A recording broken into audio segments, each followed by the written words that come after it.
Hello and welcome to The Promised Land, a show about Manchester United and part of the 90 Min podcast network. We're live on YouTube to talk about how far away Manchester United might be the furthest from the Promised Land that they have ever been currently.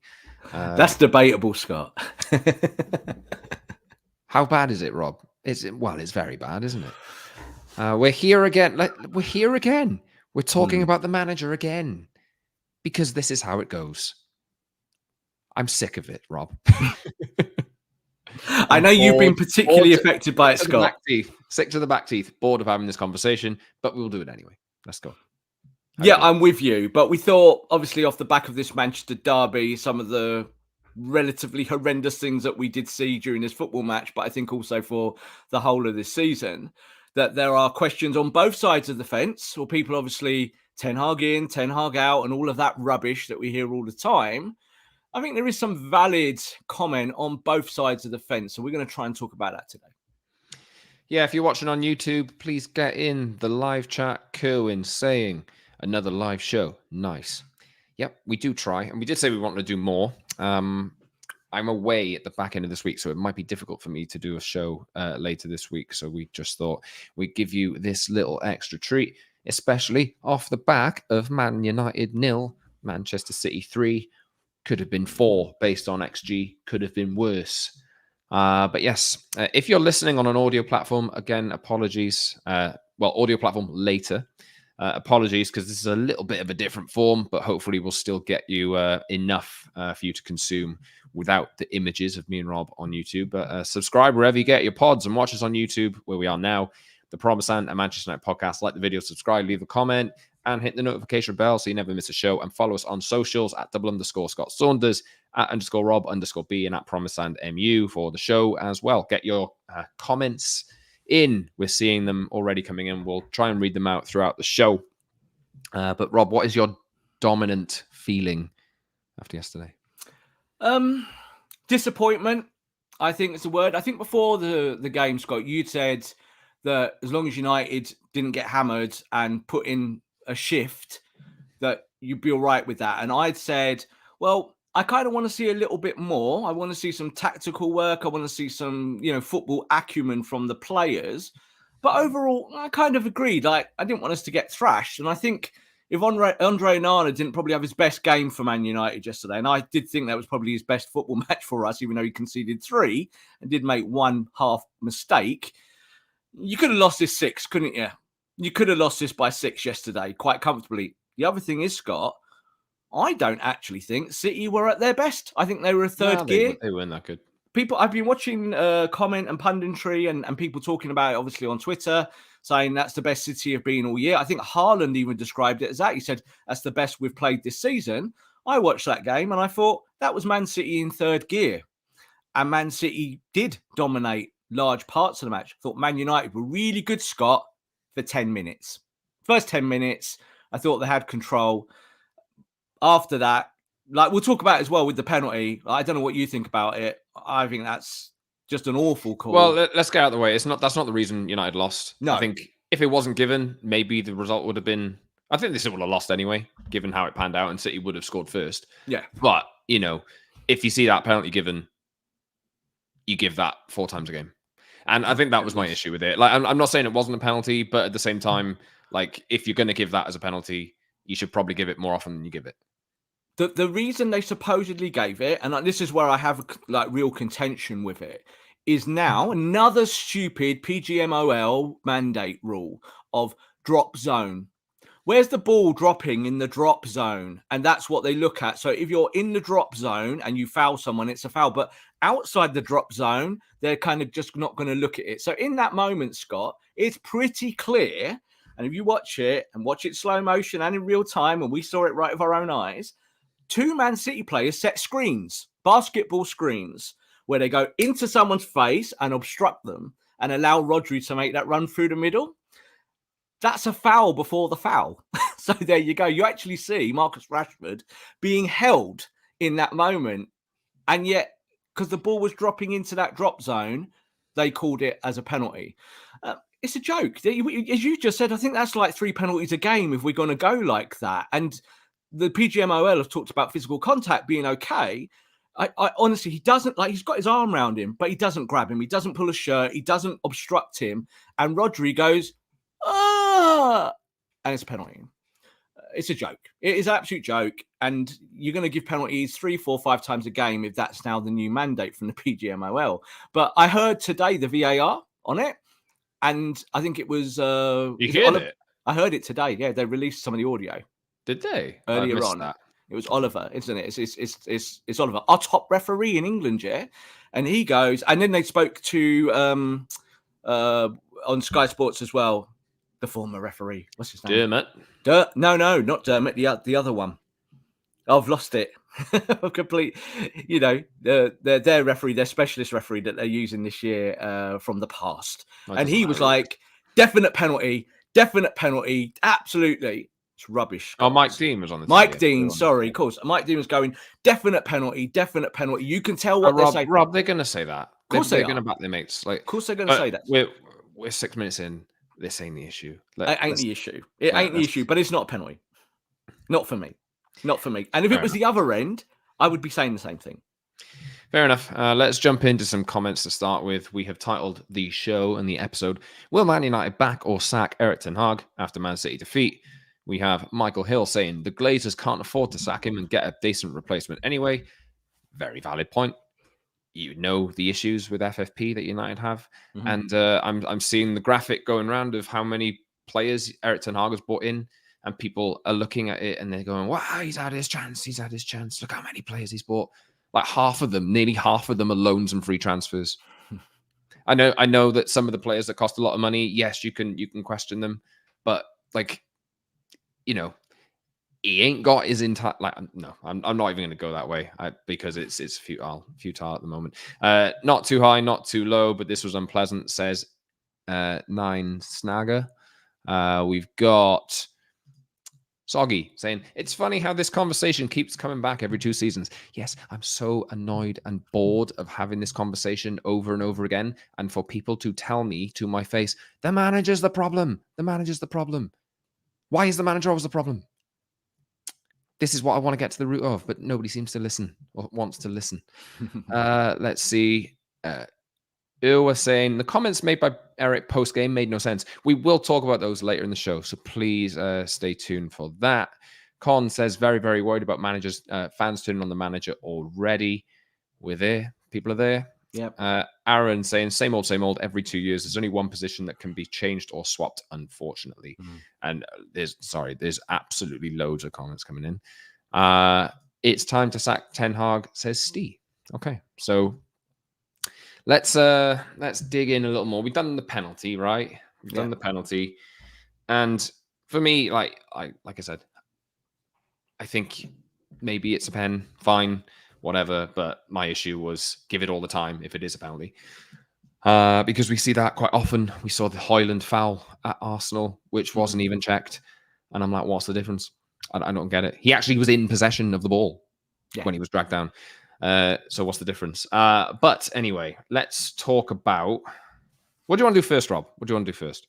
Do you want to do the tactical faults of Erik ten Hag today first? We can. I think that there is plenty of meat on the bone when it comes to some of the stuff to do with the manager, and that's always the tactics and the selection, isn't it? So I said before the game that I thought United had no choice but to play Christian Eriksen. I got a lot of blowback from that on Twitter. People were saying to me, "Oh, well, there's no chance they're going to steamroller through Eriksen." And actually, we did see that at times yesterday. We know that Eriksen off the ball can be a bit of a problem. I think in the first half, Eriksen gave you some value there in what was formation-wise, Scott. United played this 4-2-4, which I must admit I hadn't really seen before. Like properly pushed up high, 4 across the pitch, 2 in midfield, but then it was really obvious that there was this huge gap between the double pivot and what was up there. Man City looked at that and went, we're having some of that. We'll just play through it dead easy. So the manager didn't change that till half time. And then I think he panicked. I really do. And I think the change from, I was surprised to see Scott McTominay start as the 10, though I did think he'd probably play the game. But I think the moment there was to pull Scotty and was to rejig what you had, get Bruno back as a 10, get someone or leave the double pivot with Amrabat and Eriksen and play the game like that. Just put more solid pieces in the right positions. And that's not what the manager did. I think that was the killer yesterday. I think that substitution at half-time ripped United to shreds. Scott McTominay, I thought, was really poor as a number 6. I've seen people today saying played all right. I was like, no, he was bad as the number 6. And he's normally quite bad as the number 6. The space that they were exploiting in the first half in the midfield became bigger. Bigger, larger, huge. Like it was like as big as an airplane. The point where they were the United were getting suffocated. It's like an airport strip where you land a plane. It was so huge. And it all came, I think, from tactical choices. And I think Ten Hag did say after the game that he did get 1 or 2 of those things wrong, kind of admitted it. But I found it peculiar because I thought he'd make a substitution at halftime just to kind of get things set again. But he didn't strengthen anything. It went backwards quite quickly. And now he's sticking with the guy. 2 minutes, didn't they? After it, well, literally, City's second goal came from the goalkeeper. Yeah, they played out all the way up the pitch with a free post back header for Haaland, with the goalkeeper starting in possession. And it was easy, wasn't it? It was very easy. And I think these Man United players, Scott, like if we're watching these things and we're questioning the tactics and the selections and the decisions, then don't tell me the players not as well. I think the players must be looking at that. And we can talk about individuals today, and we'll do a little bit of that. But again, let's take a Bruno Fernandes. He's your captain. And I'll keep saying it. I want to see Bruno play the 10, or I don't want to see Bruno play. Like, I know he plays everywhere else, but you see him on the right yesterday, and he fails in that function quite often. He can do it, but he's not the best. And you had the opportunity to play him as a 10 yesterday, Scott. You know, he's your best 10 at the football club. And the manager says no. And the manager did it last year. He could have played Bruno 10 loads. And he played him right. He played him 6. He played him 8. He just doesn't like him as a 10. I don't know. So if you're playing Scott McTominay as a 10, Scott, there is something not right there, is there? So I think the players are looking at that. And I think you see that in the body language. So this is difficult, you see, about where we attribute blame, because blame doesn't really get you. No, Rob, like, people love to attribute blame, right? They absolutely love it. Yeah, and the blame people game will absolutely love to be right. They see something and they think, right, I've made my mind up on him. I'm talking about the manager here. I've made my mind up on him. He's useless. And I spotted it straight away. So I'm going to absolutely nail this point every single time United fail. Every single time. You can blame the players. You can blame the manager. You can blame the coaches. You can blame the footballing direction overall of the club. You can blame the training. You can blame the fact that the players look knackered. All of that. Yeah, maybe the manager. But you do this every single time. And every part of this structure that you're looking at, say you're blaming it here, like the manager here, or the players down here, or in a little box, right? You can point to whatever you want. Fact of the matter is, until you fix the thing above it, all of this is still you're going to find things to blame in everything. Like, because the structure isn't right. And I'm sorry, I'm going to keep coming to that point because I'm absolutely sick of talking about 6 managers who are falling into the same traps over and over and over again. I'm sick of talking about the players letting the manager down over and over and over. I'm sick of talking about players who don't believe in what a manager's doing over and over and over and over again. We've been here 5-6 times in the last 10 years. I've been working in it for 10 years. I'm so bored of this. I'm not saying Ten Hag is without blame. He got a lot of things wrong, and he's getting a lot of things wrong at the moment. But come on. How many times are we having this conversation? Sorry. The reason why I started the whole don't get too high, don't get too low thing, which was during the Ole Gunnar Solskjaer period, was because of exactly that. Is that there are things that you can blame, but it's a bigger picture here. And I think the problem is, Scott, is that when we talk about United in totality, yes, we can talk about the bigger factions, especially the Glazers and the football project and the people running the football side of the operation. The problem at the moment, when we're looking at individual games and going game to game, is that there are tactical issues. And we have to kind of get to the bottom of why. So I'm with you 100%. And I'm still very much like you. I think, you know, I always say don't get too high, don't get too low. But yet when you're standing in the stadium in those moments, I know, it is really tough. So like I said, at half time yesterday, I was fuming. I was stood there thinking, this is a bad movie. And I've seen it before. My son was with me and I actually used those words and he laughed. And actually after the game, he came up to me again and he went, You're right, Dad. That's exactly. It feels like a bad movie. I've watched it once, but I've actually watched it 100 times, and I'm not quite sure. I can remember going back many years, like to the Moyes period. I remember one day, full time at the end of the game, sat in the stadium and not leaving the stadium for about half an hour because I sat there thinking, this is like the start of something really bad. I don't like this. This is not Man United. Something fundamentally is shifted. It's not about Fergie. This is about the club. What does the club represent now? And every manager I've had that moment. Every manager I've sat there and gone, the manager's tactics are bad, but it's up here that's really the problem because they're not supporting the function of the manager. But he spent 400 million. He spent 400 million. We're here again, like Man United have spent over 1.5 billion on footballers in 10 years, and Man City have spent 1.5 billion pounds in 10 years. And guess what? Those two things are the same. The problem is who's spending the money. That's the difference. So Man City has spent 1.6 billion pounds or whatever it is on a plan. Man United has spent 1.6 billion pounds on 6 managers' ideals. Man City. So you have a mix of ideas, which you are seeing on the pitch over and over again, versus a plan that's been put together since 2008. And that's been spearheaded by a manager that they wanted for 2 or 3 years before they even appointed him. Absolutely. And Man City go with their 1.6 billion. Oh, we bought Haaland, so what do we need now? Oh, look, there's this lad, Julian Alvarez. He's available for 14 million. We'll have him. We'll take him.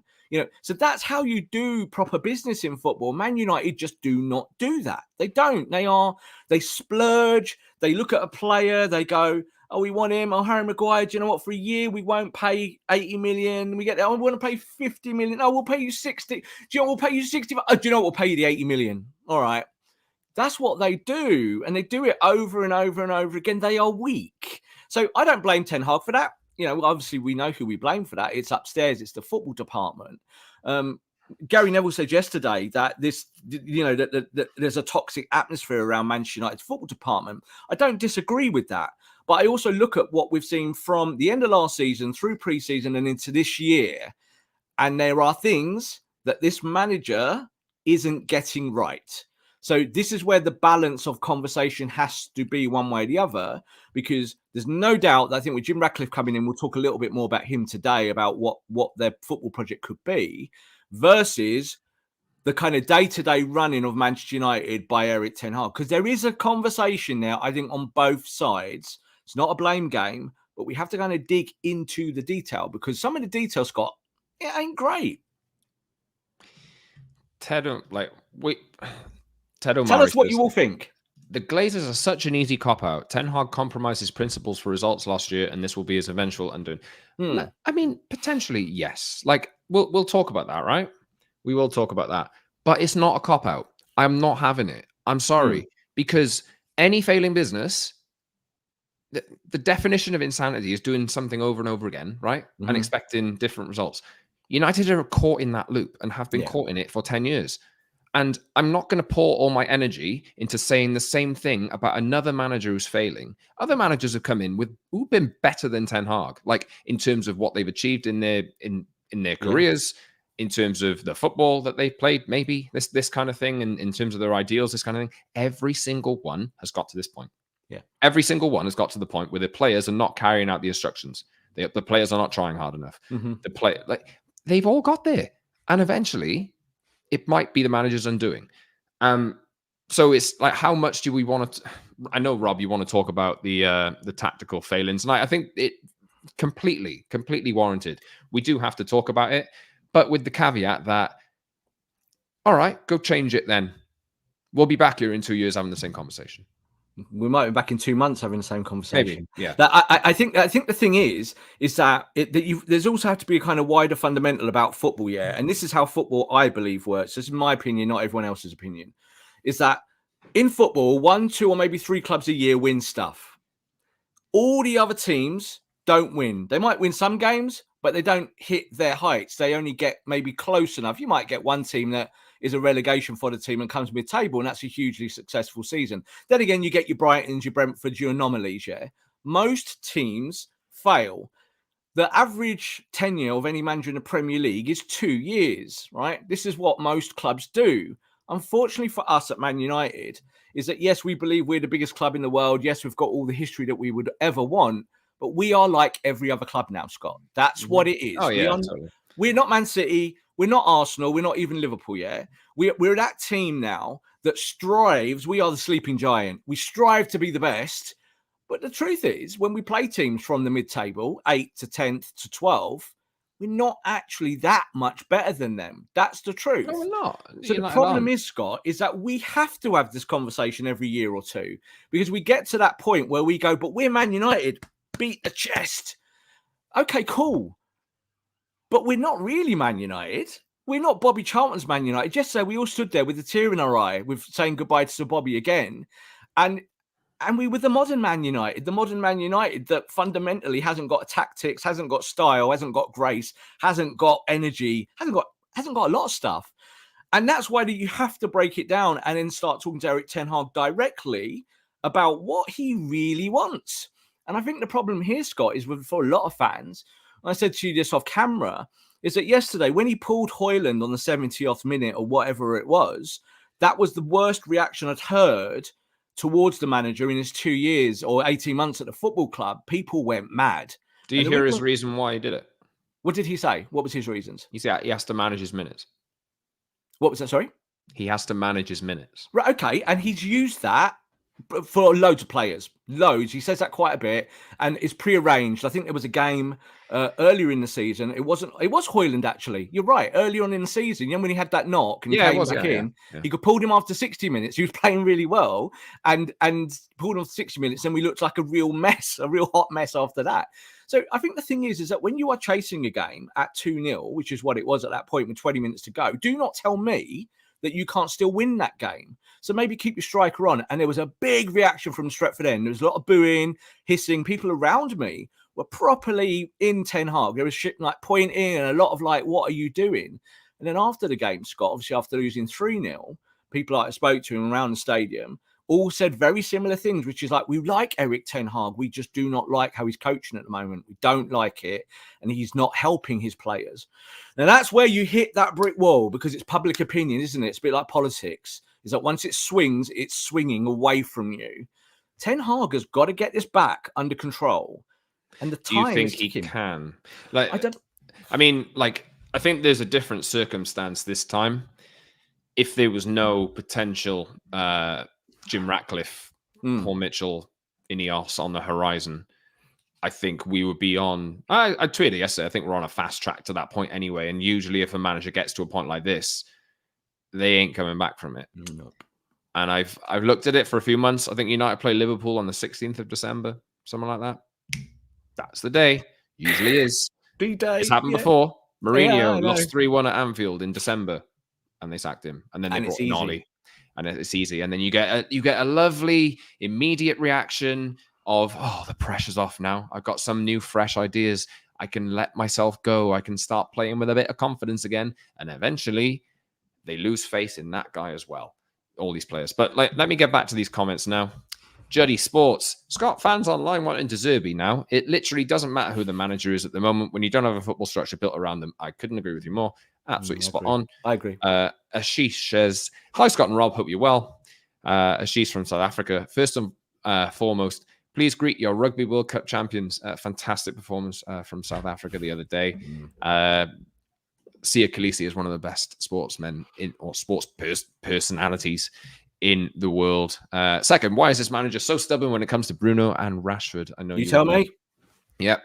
We've called for that for the last few weeks. I mean, I've been saying it for 3-4 weeks that Rashford, should probably be rotated and should be on the bench. There's questions about Mason Mount, obviously. There's questions about Anthony, obviously, because they're spending so much money on these players and Ten Hag is not playing them. Where were we? Should we actually do the Ten Hag bit then? Because let's see. I haven't got that tweet in front of me now, actually.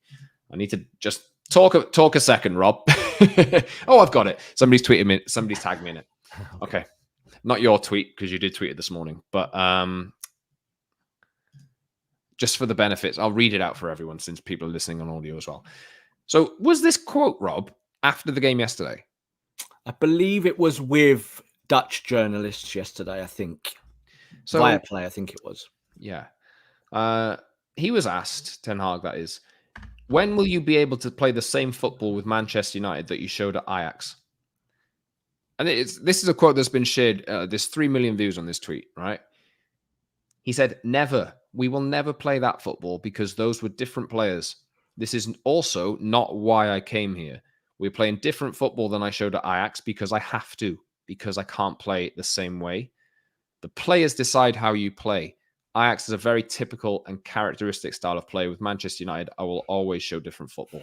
I did so last year as well, which we have said. You played different football last year. We play much more direct football here because I have the players for that here. Now, how have you internalized this quote? Because I'm seeing that people are saying he's losing his mind, and I kind of see that. I firmly agree. That is not the type of football I wanted to see United play when Ten Hag was brought in. I wanted to see what he did at Ajax. But is that Ten Hag pushing out blame? It's a lateral question that he's given a very closed response to. So, yeah, you're not going to play Dutch-style Ajax football at Man United. But I think the fact that when he was asked that and he used that word straight away, never, was kind of a defensive thing, wasn't it? Like never playing that kind of football. But then to say, Scott, and I think this is where maybe the excuses come in, that your players decide how you play. I don't want to hear a manager say that. I want to hear a manager saying, yeah, I will obviously take in my players fundamentally about my system, but I decide how we play, and this lot conform or go. And I think he's tried to do that in some ways. Like I think last season that when he changed the style of football, that he had to react. United were playing badly. He got them on a winning run, 20, 30 games, played well. You won a cup. You get to the end of the season, you're in the Champions League. Okay, well done. Let's all have a proverbial pat on the back. Well done. But in pre-season, then that's the time to get your fundamentals back across to your squad and say, right, we're going to play like this. I don't see it, Scott. No, I'm not seeing it, and I'm dying to see it. I'm stood there. United on need pitch to be side, begging. I came to the sorry, Rob. Go for it. I came to the conclusion yesterday that everybody has been looking. Everybody's been asking the question, what is the style of play? What is the style of play? We've said it on this podcast tons of times. He said in the summer, I want United to be the best transition team in the world, right? And what United did do yesterday, 4 times probably, was catch City high up. They dispossessed them. They did it in the first 2 minutes. They had 2 chances in the first 5 minutes as well, I think it was. And they pressed quite well, and they actually did it a few times. And obviously the goal and the penalty changed the course of the game. And I think the players, we know how fragile they are. They kind of lose themselves. They go into themselves, and that's kind of it. I said, United have to score first. I was at the pub yesterday watching with my mates. I said, United have to score first, because if they don't, they'll lose like that. But yeah, the style of play that I think we have now landed on, that Ten Hag is trying to achieve, and yes, you can absolutely criticize them for this, is that they depend on the mistakes of others. And they are ultimately looking to become the best transition team in the world. They're miles off it, by the way. But they don't intend, and this is why people get frustrated, because they want to see United dominate the ball. They ain't trying to do that. No. Ten Hag isn't trying to do that. And I've been kind of trying to understand that for a few weeks. And it's becoming a bit more clear to me. But these comments now, and the way that they played yesterday, that's what he's trying to do. So we're dreaming if we're thinking that we want United to dominate possession and run and play in triangles and run rings around other players. That's not going to happen. He said never as well. It's not going to happen. And I don't think fundamentally when we talk about style and substance at the moment, Scott, that this is any different to what Ole Gunnar Solskjaer was trying to do. It's almost identical, really is that Ole would try and play 4-3-3 once or twice. You get smashed, and he goes back to 4-2-3-1. He just plays that forever and a day, and you get so far with it, don't you? You watch Erik Ten Hag, he plays different systems. Last year, he played 4-1-5, got so far with it. Then they just decided that they were going to stop pressing because they ran out of energy completely, tried a different style of football. Now we look at it this season, Scott. Yesterday, they played this kind of 4-2-4 system, which ended up morphing into a 4-2-3-1 at the back end of the first half. And it's the same stuff. And for him to kind of say, use that word never, which is a very blunt way of saying it, is that no, we are not going to become a kind of attractive passing team. That's kind of the wider context, isn't it? That's what you're being asked. Why is your team not passing the ball? He even said, Scott, in the back of that little segment, he goes, we play long ball because that's what we can do. You know, we've got that physicality, so we use that. Well, I'm sorry. The long ball does not work in the Premier League. Even the bad teams in the Premier League, Scott, play out from the back. Yeah, you go watch Luton. Luton will play out from the back. It's just how it goes. Modern teams, even into the Championship, go watch Leicester play now, right? Leicester have had the best start of any Championship team in history. They play football. They play actual football. Man United don't. One thing, again, I said during the game yesterday was that when I watched some fundamentals of Man United and I'm looking at some of the core tactics and some of the action around the tactics, the question I always ask my brain, Scott, is this even Premier League standard? Or is this Championship standard? And unfortunately, Scott, sometimes I don't know. Sometimes I watch it and I'm going, well, when you think about the ball from the out ball, like yesterday, there was one bit, Scott, and this is me waffling a little bit, but Johnny Evans had the ball at centre-back, and he looked up to Victor Lindelof, and Victor Lindelof lost the ball 3 times at left-back, and he looked up, and it was the easy ball on, and he went, not doing that, check back in, and he plays the ball to Delo at right-back, who's marked. And I'm looking at that, and I'm going, that's either Johnny Evans' problem, or it's actually a problem with the selection and the team or what they're trying to do, trying to play out from the back. And they can't do it, Scott. Andre Nana yesterday, I thought, had his best game, as I described it. And on the deck, he's trying to get United going on the floor. And no one moves, Scott. It's not Premier League standard. So I just don't know. I think that's players, but I also think it's managers. It's a disconnect between the ideology and what really is happening. And these players, I think, have already hit a part of the season. What we now, Scott, 10 games in, really? Not a lot. And these players are already on the floor tapping out. They're already going, we can't do this, boss, for whatever reason. And as you said, you considered the goal yesterday, and they all walk back to the centre circle, Scott, and they walk back with their heads down like this. And they're beaten already because of a goal. And you're like, this lot are fundamentally weak, mentally and physically. But I don't think they really understand what they're being asked to do. And that's every player. I actually think there is more than one player. It's not just Bruno, Rashford. I think they're all playing pretty badly. I think yesterday Onana played quite well. And I think Harry Maguire gave, as I described it, a captain's performance. I thought there were times where he was running through Haaland and trying to compete in the air and get the ball on the deck and play out. The rest of them, Scott, they don't. It's not being disinterested. They just look like they're in shock. It's like rabbit in headlights. I've just pulled up this quote again, right? That we've just discussed. Yeah. We will never play that football because those were different players. This is also not why I came here. We're playing different football than I showed at Ajax because I have to. I can't play the same way. And that's Rob's tweet on the screen. Yeah. People ask why Mason Mount isn't playing or why Mason Mount was signed in the first place. Mason Mount does this. You know, Mason Mount. So this has been a plan all along, right? And I also think we have a problem here, right? Ten Hag has started actually buying to fit this philosophy. I'm using that in like finger quotation marks, by the way, because how much of a philosophy actually is it? But that's been reinforced because he can't get rid of the players that he wants to get out because they can't do the football that everybody wants. If that makes any sense. Like, he's stuck. And everybody seems to get stuck.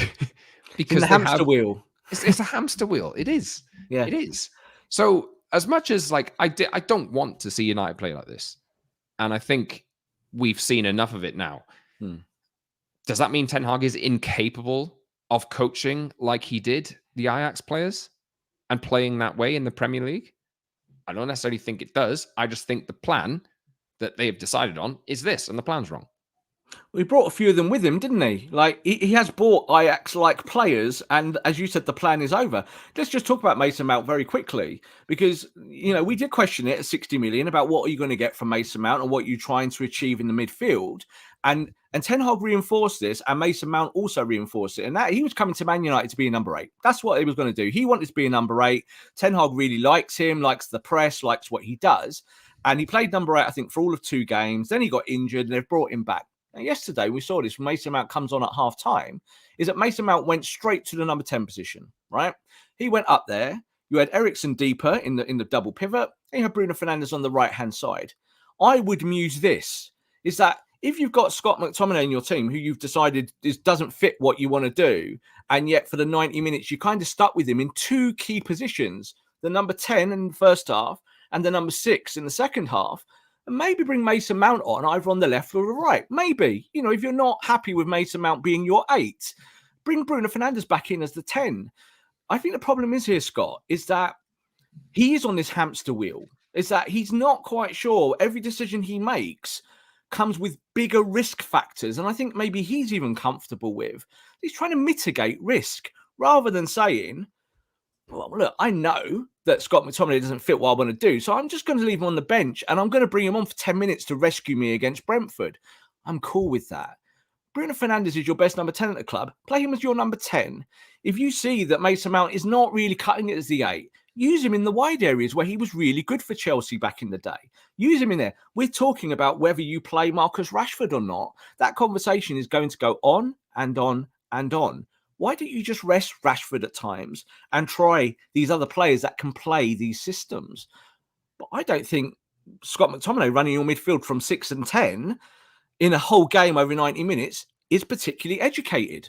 I really don't. So that is on the coach. Do you remember when the whole world melted down that United didn't sign Bruno Fernandes in the summer? Do you remember that? Do you remember the reason why? He gives the ball away too much. Yeah, he does. Yeah, that was... United said, no, we're not going to sign him because he gives the ball away too much. He's too direct. He's too 50-50. In the January, they bought him and everything turned around. Now, Ten Hag has that guy who gives the ball away a lot, has always in his career, since he got to the top, played 50-50s. That guy's now his captain. I disagree with that at the time, by the way, and I think Roy Keane has said that he shouldn't be captain. I disagreed with that actually going to him at the time, and I haven't changed my mind. It's a big jump. It is. But when Ten Hag is talking about, like, my hand is essentially forced, I have to play that way, he has no other choice. He can't sell Bruno Fernandes. Like, he might suggest that. No way the club is supporting that. And that's not changing until somebody else who comes in with a philosophy that supports the football that Ten Hag played at Ajax, that is good enough or capable enough or brave and bold enough to take financial hits on the players that they've already bought down the years. And that process has continued even with Ten Hag. The Casemiro one, we doubted that straight at the time, didn't we? Already.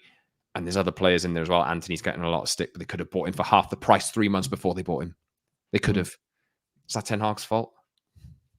I'm sure people will because he wanted him, but I'm thinking here, man, like it's really, really, really, United are stuck. They're absolutely stuck. And I think Ten Hag is stuck as well. And I think every manager who comes in takes the job and then they kind of think, right, I've got ambition to change. He played his first 2 games where, they got absolutely mashed, didn't they? They went to Brentford, tried to play out the back, and then they lost 4-0. Yeah. And they got caught up, like, early on. He literally had to change his football from there. He's just admitted that in his interview yesterday as well. Like, his hand is forced. And this is, I saw somebody saying earlier on, where was it? John McCarthy. I agree, Scott. That's why we need to cut our losses now and go for De Zerbi. John, honestly, without a change of structure, do you think Roberto De Zerbi can play the style of football that you want to see with the players that Erik Ten Hag and his Ajax team were running rings around Real Madrid in the Champions League a few years ago with a group of like young players from their academy because they've been taught how to do that for years and years and years. Do you honestly think that somebody like that can come in and just fix it all straight away without actually addressing the root cause of the problem, which is everything above the manager? Like, fair enough. If Jim Ratcliffe and Ineos come in and they go, all right, Erik, we want a new start here. We're going to go get De Zerbi. Fine. I'm on board with that. Whatever. I think we're at that point now. But until something changes, don't bother changing the manager for me. Yeah, and the one thing Erik ten Hag absolutely cannot do is sack Richard Arnold and John Murtough. He has no control over that. That's the hierarchy, and he can have conversations with them to his blue in the face. Like, I think he admitted recently, he was like, he speaks to them every day, and I was like, kind of feels too much. Like, you don't have to speak to these people every day. You have to run your ship at Carrington, and you kind of have light contact with them during board meetings and stuff like that, where you have to go and sit and do your job as a manager. So you don't need that kind of contact there. You don't need someone guiding you as the coach. You have to go and coach. And I think this is kind of where we are in this rock and a hard place. Is like you just said, that Ten Hag is stuck, but team selection is on him. He has bought players. He has spent money. He has gone in one direction last season, has reneged on some of that this season. And unfortunately, in football, and I just said it, like 80% of other football clubs that are not Man City, not Arsenal, not Liverpool, when things go bad, they will probably sack their manager, and we are part of that 80%. We're not one of the elite teams. Rob, United can be Arsenal and Liverpool. Of course they can. Yeah. What's the difference? The difference is upstairs. So at Arsenal, they have now a robust structure with Edu, and before Edu and before all of that, with the Cronkies and all of that, they were a joke. Yeah. Liverpool, before FSG, complete joke. Go and win stuff with FSG. Even now with FSG, people are like, we don't like them. FSG out and all of that. Yeah, you know that Erik ten Hag era's come to an end quote. Liverpool's era ended last year. Supposedly, yeah, no. Oh, no, it did. Liverpool's era, that Liverpool ended last year. Yeah, Liverpool addressed it in one summer. Yeah, because they know what they're doing. Yeah. And Fergie's era came to the end 3, 4, 5 times during this football club. Like 2, 3 years into a project, people go, "Are you selling players? He doesn't like these players anymore. They're not running anymore, not doing what he wants." Guess what he did? He got rid of them and got other players. And that's really, you've said it on this show, how Jurgen Klopp last year went, "My 3 central midfielders are not working for me. They're now no longer at the football club. Gone." You know, and so that's what you do. So I think the things about Erik ten Hag is that you have to find ways, Scott, between surviving between transfer windows so you can kind of do your business. What an existence. Exactly. Well, look, in this transfer window, we all know that we kind of liked Man United's business early on. As it went through the window, we didn't like it. And as we got to the end, we really thought it stank, you know. So I think that has had a real mad impact on United's results going through into this part of the season. However, you still have to make some of this work so you can survive till January. And then you've got to go from January to the summer showing that you can make it work so you get the next pot of money when it is, however, how much that is, yeah? And that's why managers get sacked, because the boards look at it and they go, are we really going to reinvest? So look, let's use Jose as a really good example. I need to address these comments from Scott's getting upset. FSG fumbled every transfer there ever was. You realise you sold Coutinho for 150 million quid or something like that, and then bought Alisson and Van Dijk. Yeah. United have been looking at appointing Michael Edwards, who is famous for turning Liverpool around. Yeah. You know, I'm sorry, but it's just, some of the revisionism, like, honestly, it's crazy. Anyway, sorry, Rob, I interrupted. That's all right. I know a lot of people at Liverpool really do, and they really like they're kind of not perform miracles, but they went in and just put infrastructure in and empowered their new manager Jurgen Klopp, who was their choice. You know, they were like, "This bloke's great. Let's go with him, but let's change stuff." And you change it in a way that's not just pragmatic, but you get that evolution going really quickly, as quick as you can. So yeah, I don't know what that even means, because I think when you look at Liverpool, yeah, you might miss out on transfers. Someone's put here, Liverpool missed out on Caicedo and Lavia. So yeah, what? Like, you do miss out on players. United have missed out on a ton of players over the years. We've been critical of that. Chelsea missed out on players. Man City have missed out on players at times. To Manchester United. But it doesn't bother them. Exactly. Someone was reminding everyone yesterday, Harry Maguire could have gone to City or United and chose United. You know, Alexis Sanchez could have gone to City or United. He chose Man United. I don't think either of them probably would do that today if they were given that choice.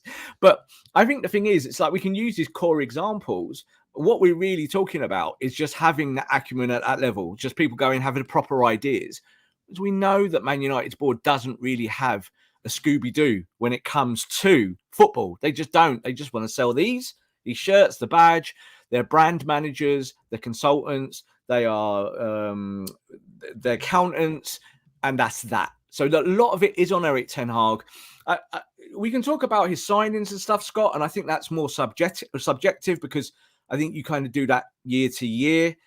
And at the moment, like someone like Anthony, yeah, he's not making the progress that you want. But he might be a player that in the next 3, 4, 5 weeks, Scott, that we see a real upturn. You bring him back in the team, he might bring you something, he might drive you up the football pitch. So I'm willing to wait on that.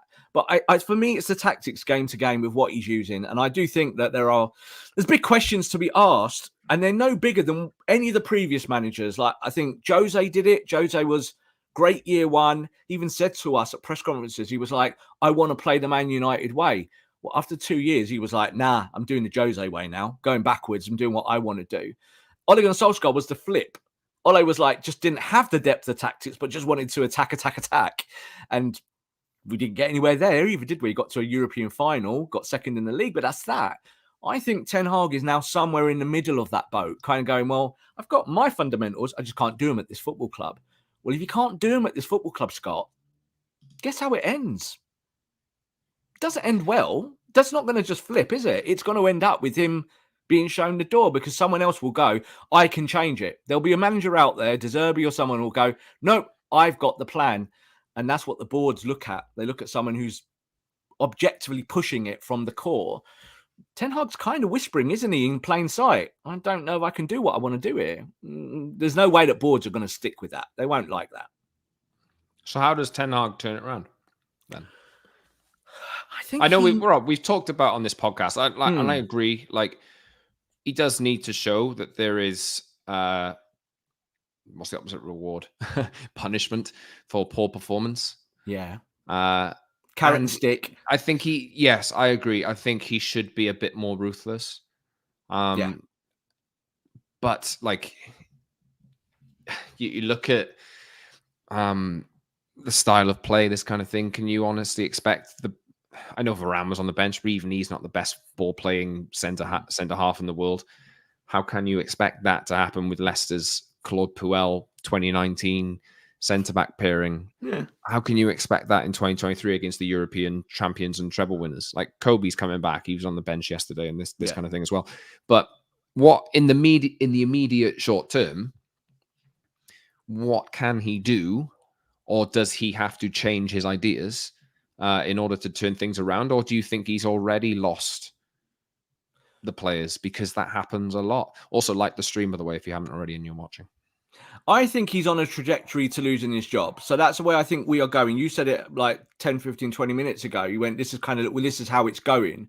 And I tweeted out the same thing yesterday. It was like, I want him to get it right, but the trajectory feels like it's towards the exit somewhere down the line. Might be 2 months, might be the end of the season. I don't know. Things are fundamentally not working. What would I like him to do, Scott? I've said this quite a lot, but I'm going to reiterate it. If he has a style of play and wants Man United to play a certain way, whether that be 4-3-3, 4-2-3-1, whatever he wants to do, 4-1-5 press, do it every week, right? Stick to your guns. And if you lose football matches, we have a much more kind of idea about where we are going as a football club.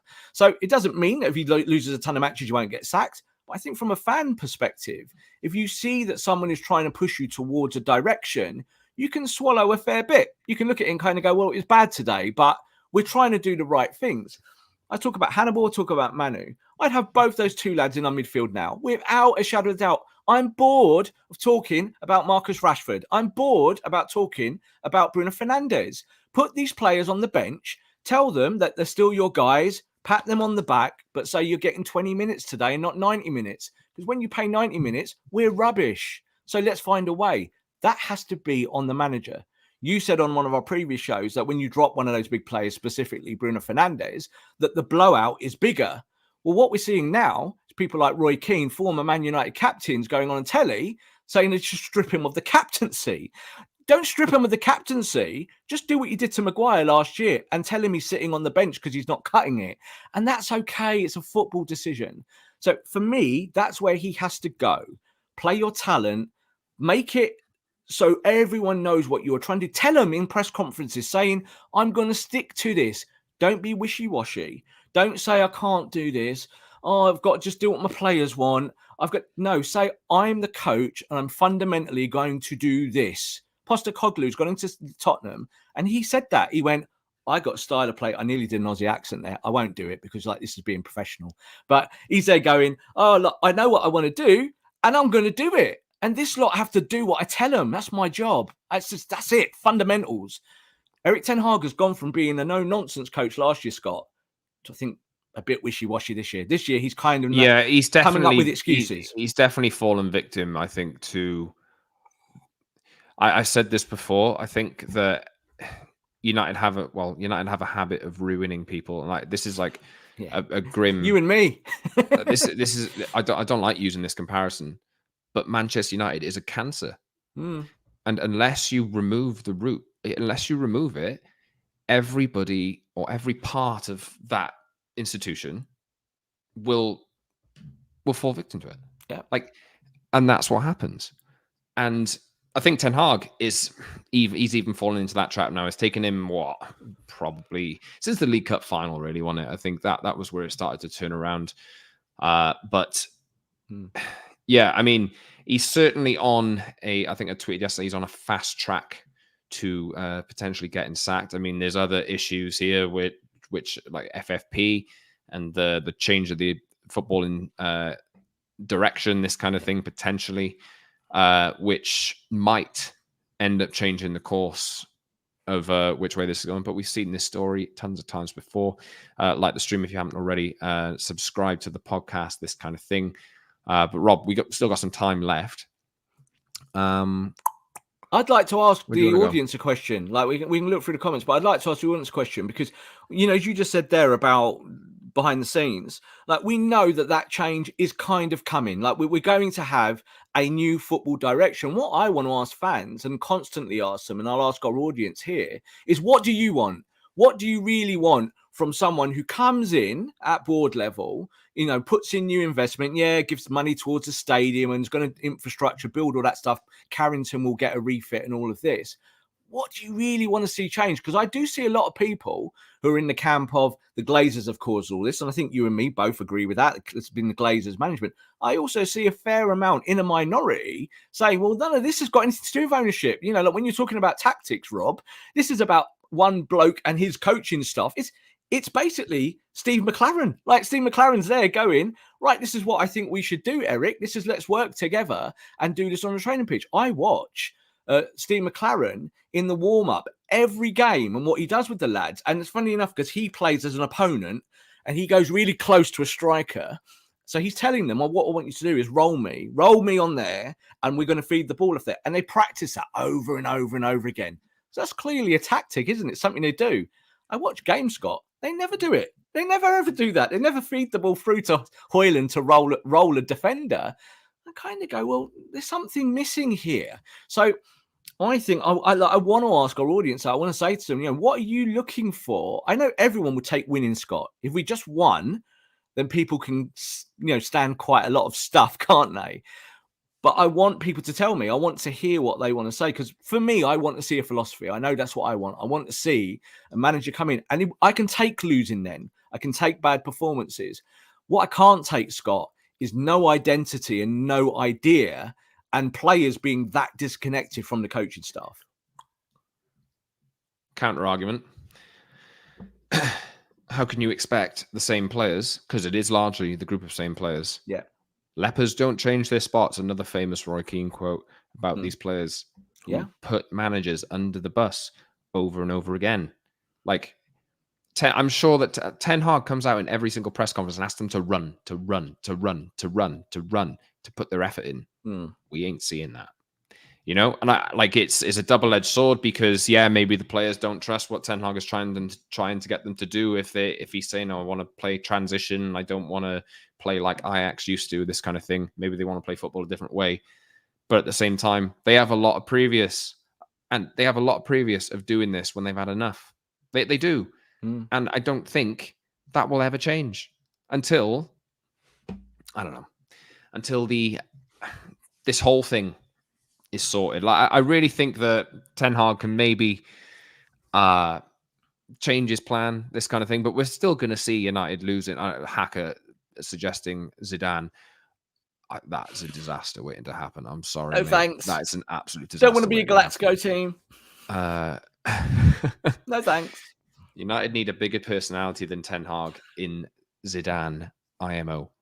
I think Ten Hag has got a big personality. I think this is why we're questioning him, because you talk to people behind the scenes, and Ten Hag is pretty forthright. He knows what he wants, but we're starting to see that, I think, corrode. Is that his personality does seem to be falling away a little bit, even after a game like this today, Scott, against Guardiola. Is that he's kind of talking in terms of like, oh well, I was happy with this, that, or the other.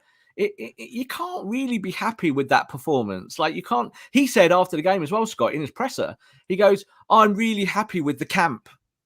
I'm really happy with the camp. You can't be. You cannot be looking at these performances and be happy with the camp. You must be really, really gutted about how the camp is responding to what you want them to do. And I think he can say that without digging out individuals. He doesn't have to be Jose. He can say, this is not the standard, and I'm working on it, and I want to do this, and I want to do that. He can still do that. But I think he's lost confidence, maybe. Like, I think maybe he's thinking, can I do this job? Like, do you think that, Scott? Yeah, maybe. Yeah, potentially. I mean, I've got a comment on the screen, Wandering Propeller. I'm with Rob here. Some of our players know they can stop trying because it's always the manager who goes, not them. Yeah. That's my point. But that's the same at every club. Outside, unless you're like City, the players know they can't do that. Guardiola comes first, everyone comes second. Yeah. At Liverpool, Klopp comes first, everyone else comes second. Now at Arsenal, that culture has been built. Arteta first, everyone else second. When you go down to the other 17 teams in the league, Scott, it's what's happening at United. It's manager gets sacked, players clock off, or players tell them upstairs, we don't like the style of football. And even that counts for whether it be Luton Town at the bottom or Man United somewhere near the top or in the top four. Even at Newcastle, Scott, say it goes wrong for Eddie Howe. Eddie Howe has gone, finished. It'll be another manager in. That's how it works. That's football. But I think the problem is that at Man United, we want to hold the whole institution to higher standards.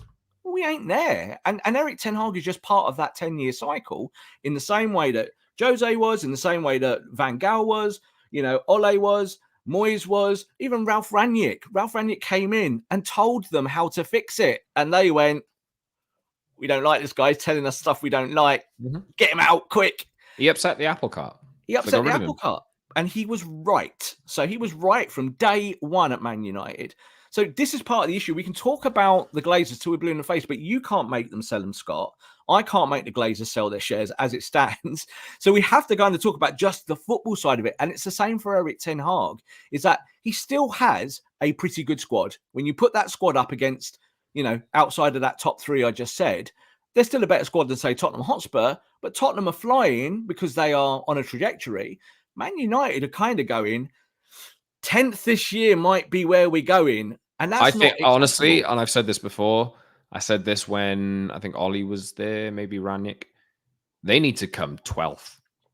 They need a shock. This club needs an absolute kick up the backside and have a season that is gonna make them never like no 6th, 7th place, no Europa League, nothing like that. They need like failure to wake them up, because they've been coasting for too long. I'm just going to jump into some comments here. Yeah. We've got Wandering Propeller again. What I want is for us not to sack another manager. I don't think I can take another reset. I'm so in. Manesh says, I want everyone working towards the same style, from the CEO, director of football, to recruitment and scouting, filtered down to a manager and players. I want effective efficiency. Yep. Sounds like you're saying the players are not listening, says Ed. Richwick saying, don't care about trophies, just give me good football. That is the Tottenham mentality. I will challenge you for how long you'll be able to tolerate that. I agree with that. I agree with that as well. But obviously, I want good football, and trophies will come somewhere down the line. Wandering Propeller, you lads saw Ten Hag's comments in Dutch post-match. He sounded more critical of the players. Yeah. I don't know whether we've covered those already. I'll keep looking. It was kind of the ones we used today. There was like they're saying that he can't play because of the players, but he didn't name names. Yeah. We got another comment from Kenbury. United need a 3-year plan. We're 18 months into the 3-year plan. The thing is, United have a 3-year plan every 18 months. Yeah. Like, it's just the wrong plan. When they rip it up and throw it in the bin. United have an their squad is an amalgamation of managers who've signed. I think there's like players signed by 4 different managers in this team at the moment. And the same thing that is leveled at everyone is that manager spent loads of money because they spend loads of money on individual signings, but it's never enough to force massive change. No. There's not enough players to force massive change. We got another comment here. Prajwal says, I just wanted a basic, simple passes, ground ball. I don't know how many times I screamed to them to pass ground balls. I mean, yeah. That's what I want. It's just totally what we I want. we all Old would like Trafford, that. that's what I want. But what Ten Hag has said is don't expect that to happen because United are a transition team. And But do you know what, Scott? I'm going to say this. If he says that, which is what he has publicly said, then he's going to get sacked.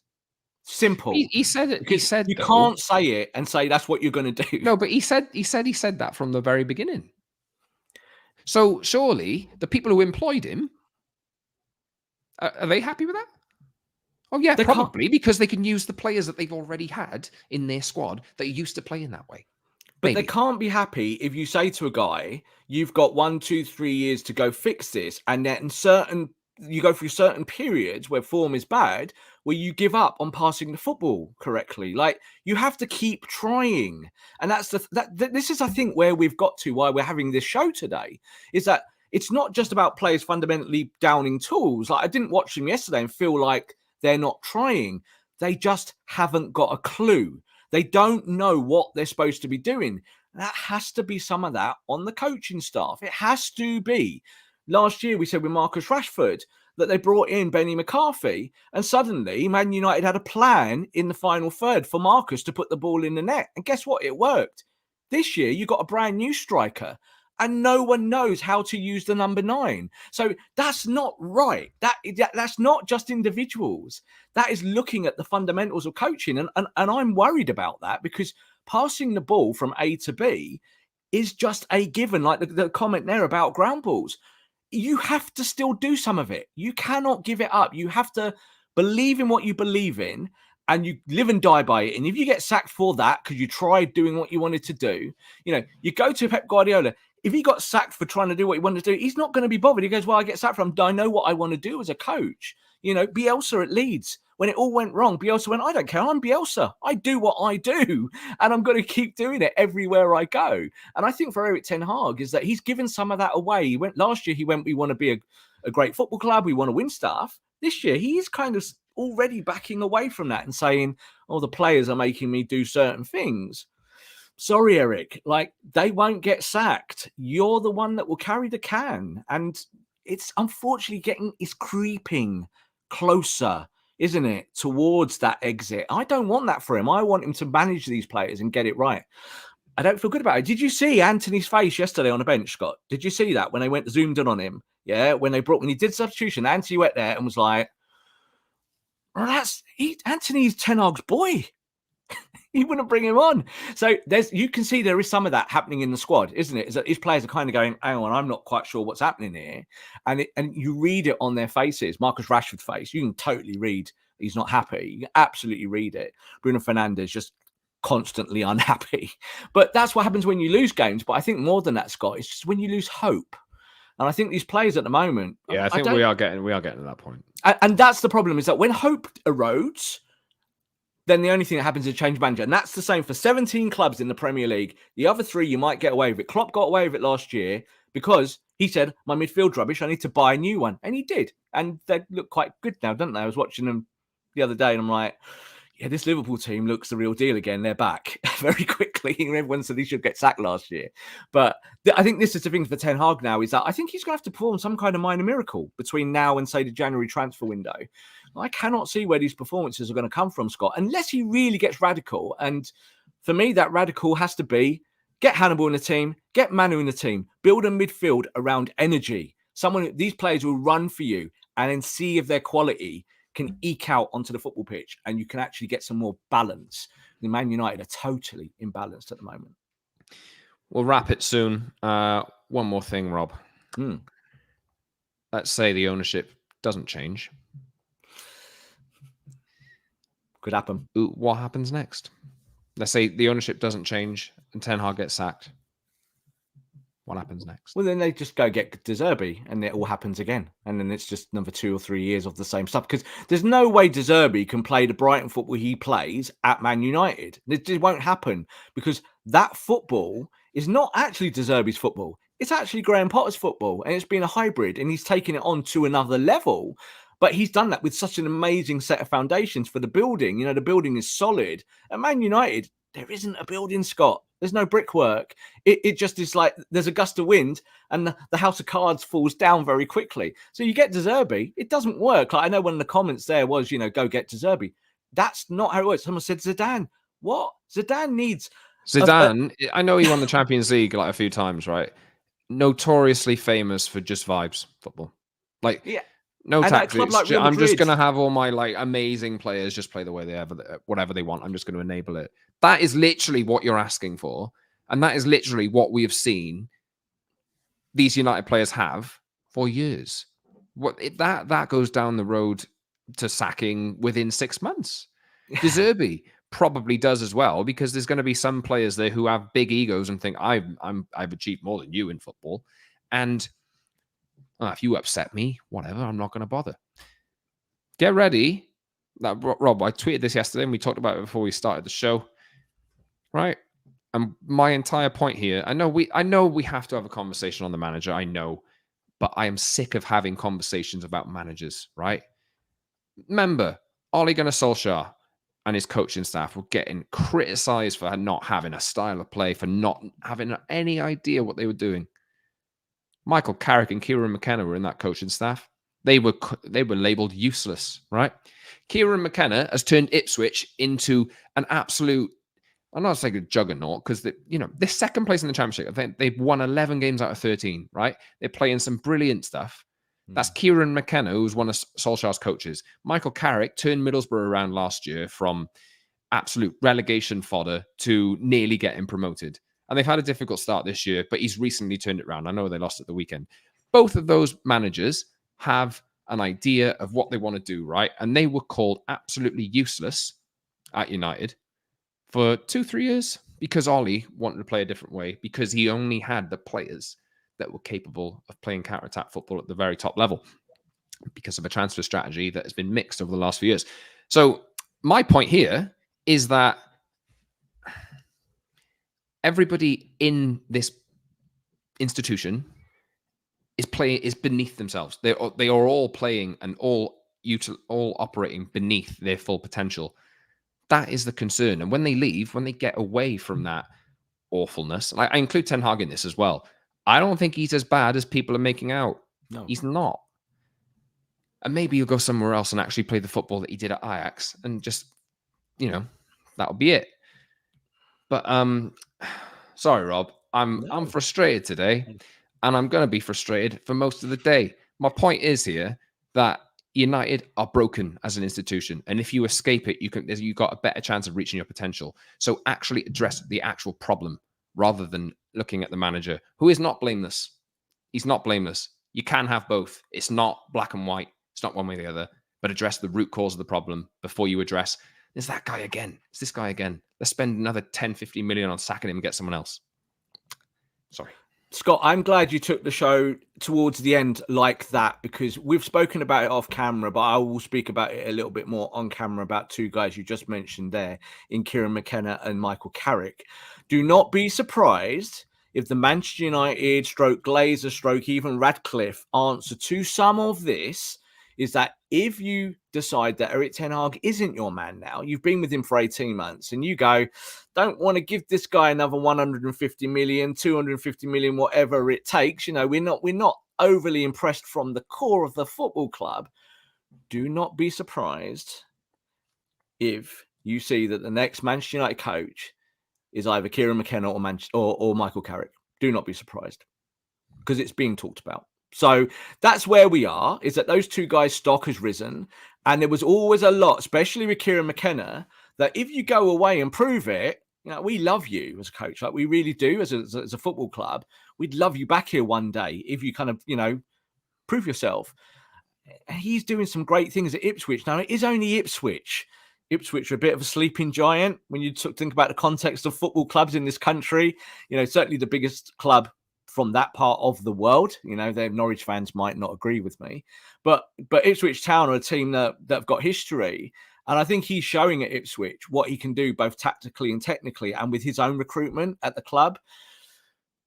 If Ten Hag is sacked at any point in the future and Man United don't fancy a Zidane, they don't fancy maybe paying the earth for a De Zerbi, maybe they don't even fancy going with a Graham Potter who's knocking on people's doors at the moment and asking for jobs and looking for the potential to go to a big football club.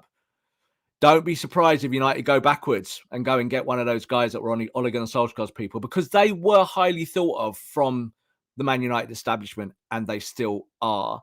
It'll be interesting to know what our audience in the weeks ahead think about that kind of stuff. Because unfortunately, Scott, if we keep having this conversation about United playing badly, we are very, very soon going to be talking about whether Man United can win football matches under a new coach. That is going to be the kind of next port of call. Scott's just vanished suddenly there from our screens, just as I'm coming towards the end of what I was talking about. But just kind of put a cherry on top of that, I've watched actually quite a lot of Carrick's football in the last few months, and they've not performed massively well at Middlesbrough. They've done okay, but I think with McKenna is that he's already looking towards the Premier League. I can kind of see him being a Brighton manager one day, like someone like that going into an established team that's got a set of principles that they're looking for already from a coach to carry that on. Jim Ratcliffe might look at a manager like that and say to themselves, right, that's the kind of coach I want, who's young, who's hungry, that will work with a new establishment at board level. And you can then have a fundamentally new style of football that Man United just currently don't have. I'd rather, fingers crossed, Ten Hag sticks with it and it works. We're going to get to a point, someone's put here, Scott's had enough. I don't even know where he's gone. I probably should check my phone or something like that. Maybe he's just been cut off right at the end of the show. Bravo, Scott, people are putting in there. Erik Ten Hag has created more problems than he's actually solved. Scott is now messaging, going with crying emojis. My internet has died. So, guys, I think that is actually the end of the show. We've got to the end anyway. Thank you very much for joining us today for this live show. Again, as Scott always says, please like and subscribe. You can obviously find us at our Twitter handles, or obviously we call it now X. Also find me on my YouTube channel at _Rob_B. And fingers crossed this manager can get it right. But I think in the next 1 to 2 to 3 to 4 weeks, we might be having more conversations about how Man United could change in the immediate future under a new establishment under Jim Ratcliffe, and what Ineos want to do at Manchester United Football Club. So again, thanks for joining us, and we'll speak to you soon.